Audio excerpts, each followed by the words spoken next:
reporte que publica la revista Contralínea sobre el rescate bancario de Zedillo supera los 2.5 billones de pesos y se pagará hasta 2042.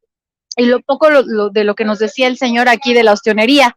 Tras el llamado error de diciembre de 1994, considerado el inicio de una de las peores crisis financieras recientes del país, el priista Ernesto Zedillo Ponce de León endosó la multimillonaria deuda de los bancos a los mexicanos, misma que, de acuerdo con la Auditoría Superior de la Federación, se terminará de pagar hasta 2042. Y ahí vemos este documento de la ASF donde dice, de la Auditoría Superior de la Federación, que dice, al respecto, el máximo órgano de fiscalización de México estimó que al considerar solo el pago de intereses, el saldo de la deuda podría aumentar a 2.564.472.3 millones de pesos al cierre del año 2042. En 1996, Zedillo aseguró en su segundo informe de gobierno que el costo del rescate ascendería a solo 180,000 millones de pesos. De acuerdo con su mensaje publicado en el Diario Oficial de la Federación el 2 de septiembre de 1996, el doctor en economía afirmó que los apoyos canalizados a través del sistema bancario no son para respaldar a los accionistas de los bancos, son para proteger la integridad de los recursos depositados por las personas, las familias y las empresas en la banca, así como para auxiliar a los deudores a fin de que participen y contribuyen a la recuperación de la economía. Por eso, se han comprometido recursos fiscales estimados a precios de 1996 en más de 180,000 millones de pesos que se irán erogando a lo largo de varios años. Ahora, como si no tuviera memoria de sus propios actos, el expresidente de la República de diciembre de 1994 a noviembre del 2000 pretende dar lecciones de economía y manejo de crisis al tiempo que se lanza en contra de los programas sociales y el estado de bienestar, cuando en su propia crisis, en los hechos, eligió rescatar a los dueños de los bancos apenas privatizados en el gobierno anterior de Carlos Salinas. Échame el video, mi querida Adri, de Ernesto Zedillo en España. Saludo con gran afecto, como siempre, a mi amigo y colega de aquellos años, el presidente Aznar.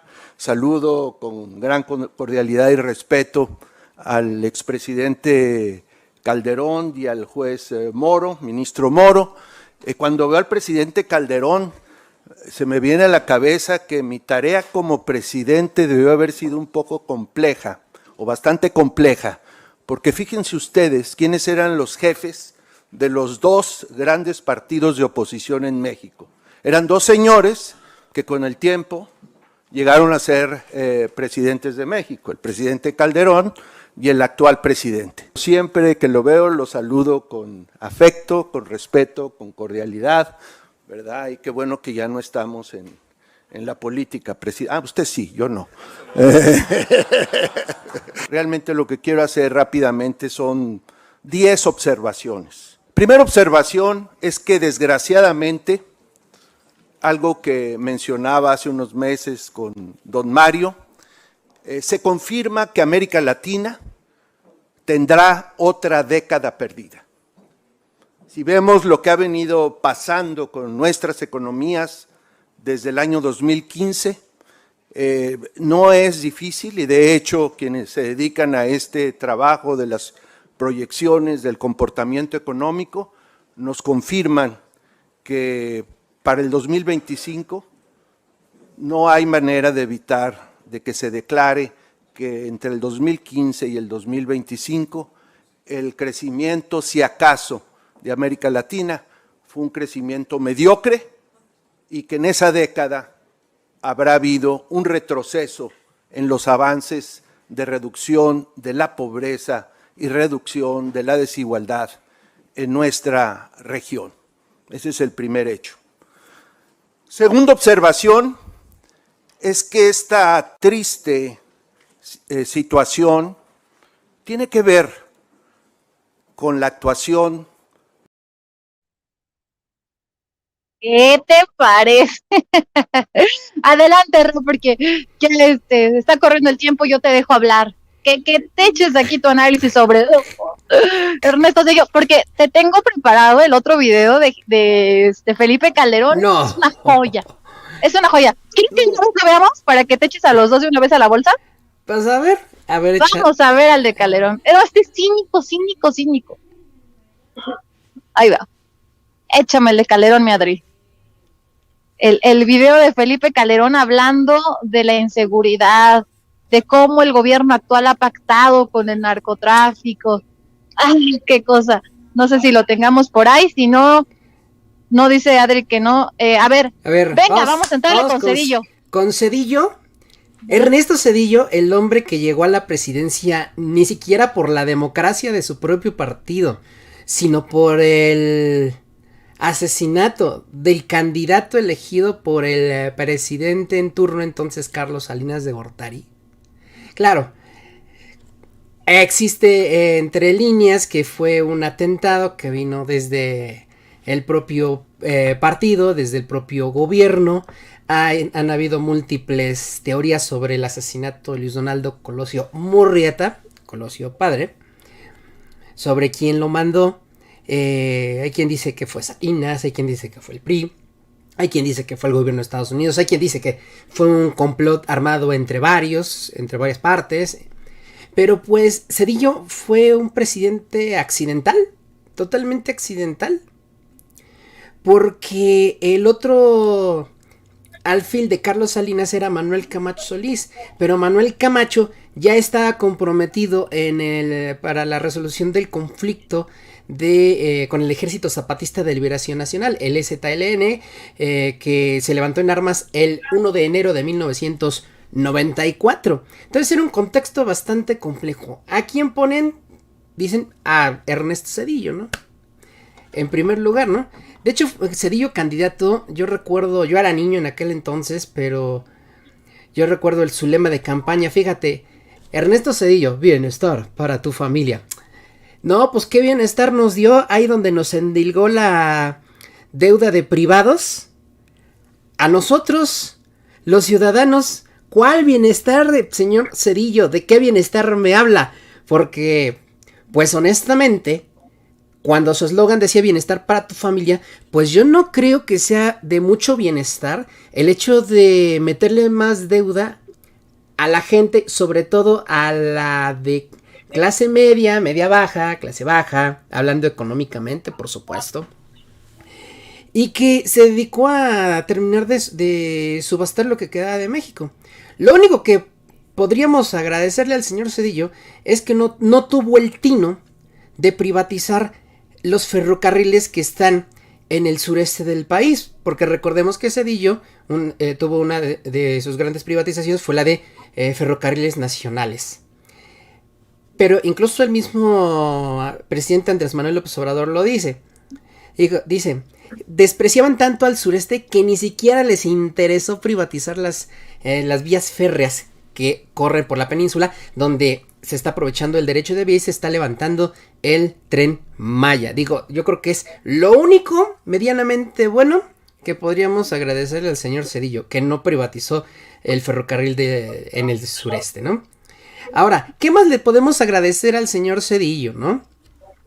La militarización de México. Yo les voy a decir, en aquel tiempo hablando de crisis económica, tenía en ese tiempo unos 15 años más o menos de edad. Tenía yo que estudiar en la mañana y trabajar en la tarde, porque mi madre, en paz descanse, ganaba tan poquito que yo tenía que cooperar a mis 15 años para ayudar a pagar mi educación preparatoria, que dicho sea de paso es obligatoria por ley. Y yo tenía que cooperar para el pago de mis estudios, ¿no? ¿Qué te incluye? Pues pago de uniformes, libros, transporte público, si tienes que salir, salidas, todo. Así que trabajaba. Y trabajaba a veces en fin de semana. Yo vivía en ese tiempo en la colonia Santa María de la Ribera. Yo me recuerdo, corría el año más o menos de 1996, 1995, por ahí.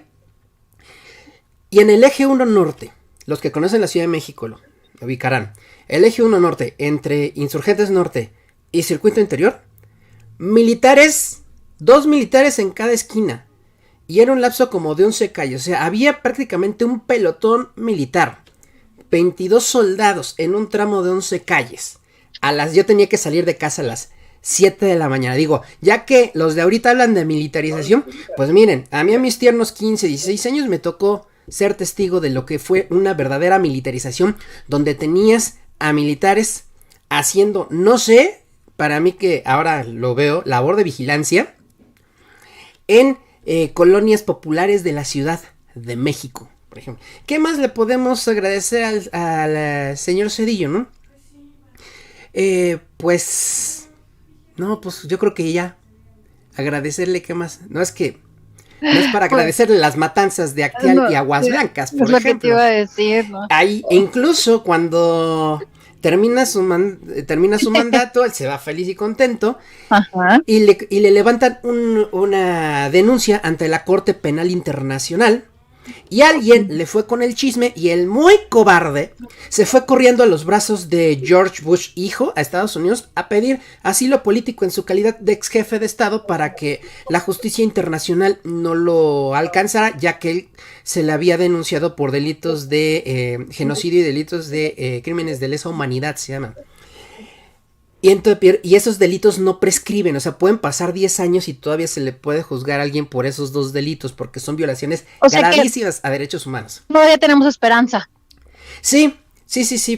Para ese tipo de delitos sí todavía tenemos esperanza, pero el muy cobarde se fue corriendo a los brazos de Estados Unidos. ¡Ay! Ayúdame. Y George Bush, que casi no le gusta ayudar a gente belicosa, a gente que le gusta la sangre, pues le dio asilo político, y no en balde lo tenemos viviendo en Estados Unidos ya de planta, dando clases en la Universidad de Yale y haciendo viajes periódicos, al menos durante el sexenio anterior, aquí a México para convivir con su familia, que dicho de paso, su familia sí alcanzó el bienestar. Y por cierto, ya para cerrar este paréntesis de Ernesto Zedillo, el lema original de Ernesto Zedillo no era bienestar para tu familia, sino era bienestar para su familia. Pero alguien en su equipo de campaña le dijo, oiga, señor candidato, lo que pasa es que ese lema, aunque se quiera ver muy propio, hablándole de usted al ciudadano, pues pareciera que está buscando el bienestar para su familia y su familia de usted, entonces eso no lo va a ayudar para la campaña. Y entonces dijo, sí, tiene razón, cámbiale por bienestar para tu familia. Pero pues viendo cómo le ha ido al señor, viéndolo sonriente, bien feliz y contento, pues es claro que durante su gobierno él buscó bienestar para su familia, la familia de él mismo. Así es. Oye, Mirro, pues si te parece, ya me dice Adri que tiene el video de Calderón, porque este sí es así, híjole, no sé, Calderón. A mí me da mucho coraje cumplir el años el mismo día que él, de verdad. Es que no puedo con un personaje tan oscuro, tan siniestro, tan cínico, tan desvergonzado. O sea, Zedillo, híjole, pero el colmo del cinismo, sí es Felipe Calderón. Mira, vamos a escuchar lo que dijo allá en España. Nada más, checa. Que me parece un problema medular en México, que es la captura del Estado por parte del crimen organizado. Es decir, hay regiones del país que hoy están ya en manos del crimen organizado y el narcotráfico. Otra cosa, el cuarto y último, perdón que me extienda, si el poder amenaza o restringe las libertades civiles, incluyendo las de la prensa. ¿Restringe libertades civiles? Sí. Esta acción de la cual habla brillantemente Moisés Naim, que han citado varias veces, de las 3 Ps, populismo, que como bien dijo el presidente Zedillo, es la propuesta de soluciones fáciles a problemas que no tienen soluciones fáciles, la culpa a los adversarios, la polarización, que es la demonización sin descanso del adversario, y la división del imaginario colectivo en 2 grupos, una élite corrupta y codiciosa y el pueblo sabio y bueno, como él mismo ha definido al pueblo. Y en esa élite corrupta y codiciosa están las minorías que les conviene que estén. Están los ricos contra los pobres, están los españoles contra los indígenas, están los blancos contra los mestizos, están los patrones contra los trabajadores. Y en esa polarización está precisamente la quiebra de México. Y lo que necesitamos hacer es participación ciudadana masiva en México y en América Latina, que es la gran ausencia. Nosotros somos culpables de un divorcio brutal entre política y ciudadanía. Y curiosamente, yo le he dicho a mis alumnos, política y ciudadanía son sinónimos. Política viene del griego polis, que significa ciudad, y ciudadanía viene del latín civitas, que significa también ciudad. Política y ciudadanía son características, condiciones de una persona que están separadas y en esa separación está la tragedia de América Latina y creo que de muchos países. ¿Y qué tenemos que hacer? Tenemos que hacer que los ciudadanos sean políticos. Y por eso propongo que haya una apertura, que los partidos PAN, PRI, PRD, MC, simultáneamente se pongan de acuerdo para abrir el mismo día y organizado por el INE las puertas de sus partidos. Que el que quiera se considera centro izquierda, que vaya al PRD, el que es centro derecha, que vaya al PAN, y el que es MC, que vaya hasta el PRI, que abra hasta Morena. Necesitamos renovar como agua fresca los partidos políticos. Y si los partidos no se abren, que es la garantía de perder, tiene que haber entonces nuevas organizaciones políticas que por monopolio los partidos solo las permiten hacer cada 6 años, después de la elección presidencial, un absurdo. En fin, ¿qué más? Y termino. Necesitamos primarias para elegir un candidato único en la oposición. Voto directo, pero no donde Morena pueda usar su aparato electoral para manipular la elección, sino con este padrón renovado de los partidos. De que ahora sí ya me voy aquí a vomitar, neta, no puedo. No puedo con este cínico desvergonzado. ¿Cómo lo ves, querido Rodrigo? Ay, no puedo. A ver, Zedillo, mire, yo le hubiera agregado a la nota de contralínea, le hubiera puesto comillas ahí donde dice doctora en economía, ¿no? Ajá. Bueno, ok, y luego, en el caso de Calderón tiene una maestría en no sé qué madres por el ITAM. Estos dos personajes, despreciables por demás, son el claro ejemplo de que los papeles de una universidad de alto pedorraje no son sinónimo de tener una verdadera cultura, de tener verdadera conciencia y de, sobre todo, de ser especialistas en su área. Es totalmente.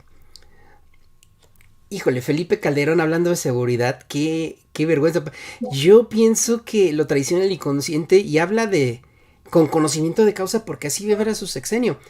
Hoy están tomados las ciudades por el crimen organizado. Perdón, pero pues acaban de anunciar en la pasada comparecencia de la secretaria de Seguridad y Protección Ciudadana, Rosa Isela Rodríguez, que en Aguililla, la tierra de El Mencho, allí en Michoacán, ya se puede entrar, ya se reanudaron varias actividades que antes no se podían realizar porque precisamente el cártel al que del que es líder el famoso Mencho, pues tenía tomada la ciudad y no dejaba que nadie abriera nada y que nadie hiciera nada si no era con el aval de ellos. Y hoy ya se pueden empezar a realizar actividades no con normalidad, pero pues ya el hecho de poder decir puedo abrir mi changarro sin el temor de que me van a venir a cobrar derecho de piso, pues ya es un avance, ¿no? Luego, ¿con qué cara Calderón me viene a hablar de seguridad? Si el secretario de Seguridad de su sexenio sí, combatí el crimen organizado, pero para beneficiar a otro grupo delincuencial, el del cártel de Sinaloa, del que es el líder, el Mayo Zambada, ¿no? Y que, bueno, su cara, digamos, pública y uno también de los líderes era Joaquín Guzmán Loera, alias el Chapo Guzmán, ¿no? Entonces, ¿con qué cara nos viene a hablar de seguridad? Y ahora, ¿desde dónde lo dice? Lo dice desde España. Ahora, hablan, tanto Zedillo como Calderón, hablan de una tragedia en América Latina. Qué curioso, ¿no? En Perú gana Pedro Castillo, salen y dicen, votaron mal. Es la línea de Vargas Llosa, por cierto. Gana Gustavo Petro en Colombia, votaron mal. Gana Andrés Manuel López Obrador en México, votaron mal. Va a ganar Luis Ignacio Lula da Silva en Brasil, vas a ver, de mí te acuerdas, van a decir, votaron mal. Gana el presidente de Argentina, Mauricio Alberto Fernández, votaron mal. Gana Gustavo Petro. Gustavo Petro, ya. Gana Boric en Chile, votaron mal. Mira, Nayib Bukele es un caso muy híbrido,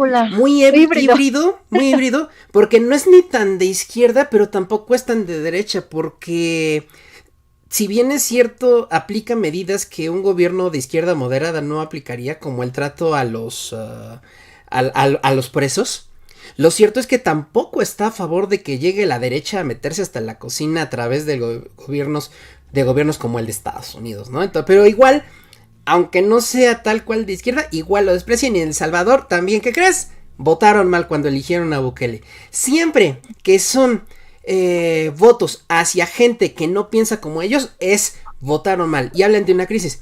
Ahora, siempre están hablando en futuro, si te fijas, siempre hablan en futuro. Desde hace 4 años, Elsin, aquí en México, la oposición, los expertos, especialistas, ¿no?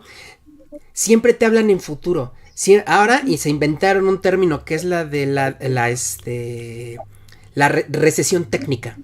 O sea, la posibilidad de entrar a un proceso económico complejo, ¿no? Donde la economía empiece a caminar un poquito más lento de lo que debería, ¿no? Si a esas vamos, todos los países del planeta están en recesión técnica porque todos tienen posibilidades de caer en algún tipo de bache económico que pueda alentar el caminar económico de cada país. Todos los países, desde los más desarrollados como Estados Unidos, que dicho sea de paso tienen una economía ahorita un poquito compleja, hasta los países más rezagados como podría ser Sierra Leona o la República Subsahariana en el continente africano, donde sus economías son bajísimas. Todos estarían en recesión técnica, pero se lo inventan porque es una palabra rimbombante. México está en recesión técnica. ¡Wow! Andrés Manuel nos está metiendo en crisis. Güey, recesión técnica quiere decir posibilidad de. No quiere decir que ya es una hecho de que vamos a entrar. Y siempre hablan en futuro. ¿Te acuerdas cuando estaba la elección del 18? Que el dólar iba a llegar a 25 pesos, dijeron, según estos cuates. Cuando ahorita, en esta administración, a lo más que llegó, y eso por problemas económicos mundiales, llegó a 23. Y no pasó de ahí. Y ahorita está más o menos en los 20. Dijeron, se van a disparar los homicidios exponencialmente. Ya ves lo que dicen. Lo que te decía el señor ahorita. No, pues sí hay más. Sí, ahorita. No, a ver. La violencia siempre ha sido la misma. Nada más que antes les daba frío. Maquillaban cifras. Y maquillaban cifras. Se les daba chayote a los medios. Mira, para que callaran. Pregúntale a Amnistía Internacional, a los centros de derechos humanos como el Miguel Agustín Pro Juárez aquí en México. Pregúntales a los colectivos que buscan, de madres que buscan a sus hijos, a personas desaparecidas. Los gobiernos sobre todo de Calderón y de Peña Nieto, maquillaban las cifras. Vino Andrés Manuel y lo primero que hizo fue quitar el maquillaje a las cifras. Es decir, a ver, la situación es esta. Así. Lo cierto a esto nos enfrentamos. La violencia puede estar creciendo, sí, pero 1, ya no la comete el gobierno federal, y 2, ya no está creciendo a la misma velocidad, a tal grado que ya algunos delitos de alto impacto han comenzado a bajar. Pero ¿cuál es el discurso que también están manejando estas personas? Cedillo, Calderón, Vargas Llosa, toda esa gente usa. No, pues es que siempre le echan la culpa al presidente. Dependiendo del país es el nombre, pero siempre es el mismo. Si es Argentina es Alberto Fernández, si es Perú es Pedro Castillo, si es Colombia es Gustavo Petro, si es Chile es Gabriel Boric, si es El Salvador es Nayib Bukele, si es México es Andrés Manuel López Obrador. Oye, Ro. Pero siempre le echan la culpa al presidente, nunca a los gobernadores, a los gobernadores de los estados y a las administraciones anteriores que nos heredan muchos problemas. Claro. Oye, Ro, mira, aquí nada más un dato ya para pasarnos a este último tema. Calderón es abogado, egresado de la Escuela Libre de Derecho, obtuvo la maestría en Economía en el Instituto